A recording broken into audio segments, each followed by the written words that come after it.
Sveiki, sveikučiai, dar vienas automobilis. Kia Sportage'as 18 metų, dizeliukas, 2 litrai, 100 kW. Ir žiūrėkit, turi kokį ženkliuką. GT Linas, GT apdaila. 19 gražus originalūs ratukai. Kėbulas greitai apibėgam iš lauko, tikrai tvarkingas, gražus, spalva tamsiai pilka, gali atrodyti kaip juoda. Prieky LED dienos žibintai, priešrūkiniai žibintai, štai kokie. Padangėlės geros, gaila vasarinės, bet padėsim įsigyti ir žieminės. Beraktė atrakinimo sistema ir užvedimo, žiūrėkit, 2 rakteliai, kad rytais nesušaltumėt, šildomas vairas ir priekį bei gale šildomos sėdynės.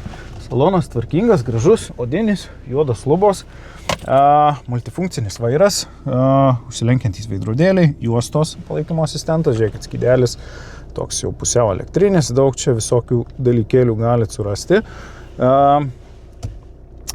Navigacija, kelio ženklų atpažinimo sistema, įkalnės stabdis, parkavimo jutikliai priekį gale.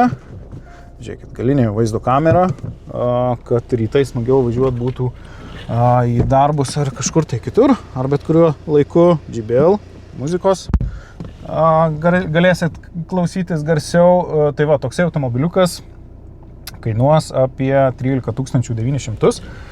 Galite įsigyti išsimokėtinai, geros finansavimo sąlygos, 5% fiksuotos palūkanos, galim sutvarkyti leasingą, galim sutvarkyti išperkamąją nuomą, čia jau nuo jūsų priklauso, patarsim, padėsim, paaiškinsim, kuo skiriasi.